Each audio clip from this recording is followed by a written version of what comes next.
Parents first, we've heard. Parents first. It's what the right wing's been saying to excuse pushing forward this right-wing culture war agenda in America's public education.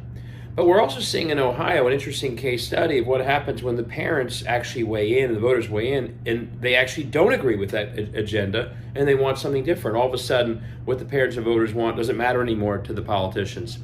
Let me walk through this because it's a good example for the whole country. So in Ohio, we have a state elected school board. At least 11 members are elected from districts. And that state school board has been in the grasp of the right wing, especially in recent years, pushing forward anti-CRT resolutions, even though CRT is not taught in part of the curriculum of Ohio schools, pushing forward on anti-LGBTQ resolutions, endless debates on these things, all while Ohio's public school system over the last decade plus has fallen from 5th in the nation to the mid-20s. But we have an election in last November that essentially became a mandate on that approach.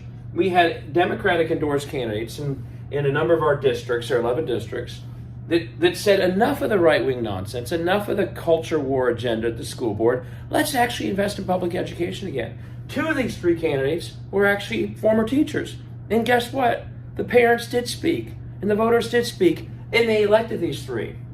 And by electing these 3, who again were pushing for stronger support for public schools and getting out of the right-wing nonsense of the state school board, by electing these 3, they flipped the state school board and took 3 seats, turned them Democratic, which made the state school board 7 out of 11 of its elected members are Democrats. Changes everything. More support for public schools, get rid of the right-wing nonsense. So what do the extremists in our state house do, facing and hearing what the parents wanted and the voters wanted? Do they listen? Do they say parents first? No.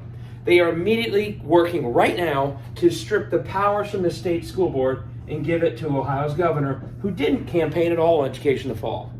So they don't care about parents first or voters first. They simply want to advance their agenda. And this is exactly what they do all over the country. When they lose an election, they immediately get to work trying to deny its results.